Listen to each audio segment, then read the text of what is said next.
This is the Taj Mahal, a monument built by the Mughal Emperor Shah Jahan in memory of his wife Mumtaz Mahal. Of course, what most people forget about this love monument is that Mumtaz was one of Shah Jahan's several wives and had died giving birth to their 14th child. But what most people don't know is that there are several other Indian monuments built by women, often in honor of their husbands.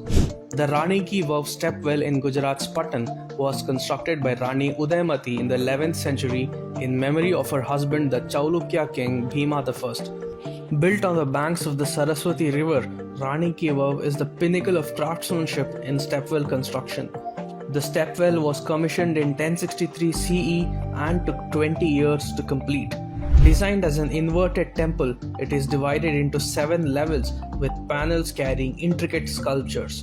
In the wake of foreign invasions and flooding, the stepwell remained submerged and forgotten until it was excavated and restored in the 1980s.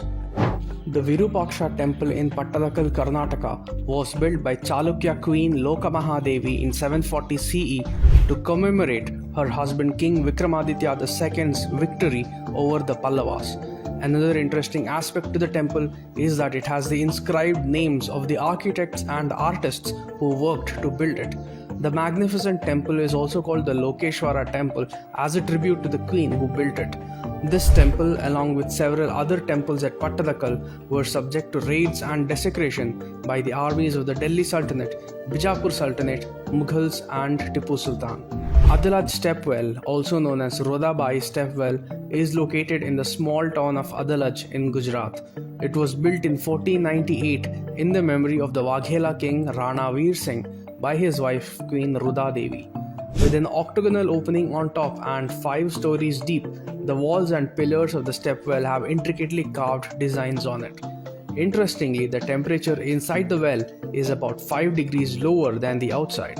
The Mohinishwara Shivalaya temple, also known as Maharani Shankar temple, is located in Gulmarg town of Jammu and Kashmir. Located on a small hill with a backdrop of beautiful snow-clad mountains, this temple was built in 1915 by Maharani Mohini Bai, who was the wife of the then King of Kashmir, Raja Hari Singh. The temple is built in such a way that it's visible from all corners of Gulmarg. After independence, the temple had not been maintained properly and was shut down due to extensive damage.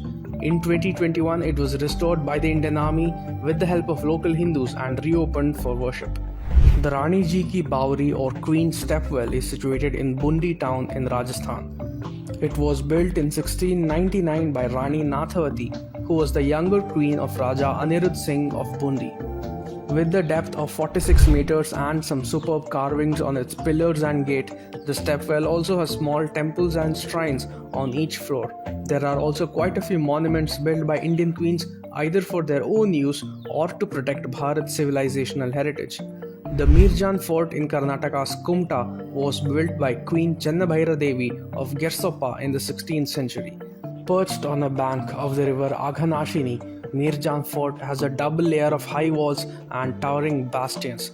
Chennabhaira Devi had given the refuge to several artisans fleeing from wars in distant lands, and they in turn helped the queen build a strategically strong fort of her own. Known as the Pepper Queen of India by the Portuguese, Rani Chennabhaira Devi would stay in this fort and use it as a location for shipping pepper. Kolkata's Dakshineshwar Kali Mandir was built by Rani Rashmoni, a social reformer in 19th century Bengal. The construction of the temple began in 1847 and was completed in 1855. Rani Rashmoni also funded many philanthropic projects that included roads, ghats and libraries. And how can one forget Rani Ahilyabai Holkar, who rebuilt the Kashi Vishwanath Mandir after its destruction by Aurangzeb. She renovated the Kashi Vishwanath temple in 1780, 111 years after it was razed by Aurangzeb. She chose a site to the immediate south of the Gyanvapi Mosque, which today stands as a reminder of the tyranny inflicted on Bharatiya civilization. Rani Ahilyabai also restored the Somnath temple in Prabhaspatan, Gujarat. Raided by Mahmud of Ghazni in the 11th century and demolished by Aurangzeb in the 17th century, Somnath was in ruins until Rani Ahalyabai had it rebuilt in 1783. From stepwells built in memory of their husbands to grand temples built to continue India's civilizational legacy, this is how Indian women contributed to building the many wonders of Bharat.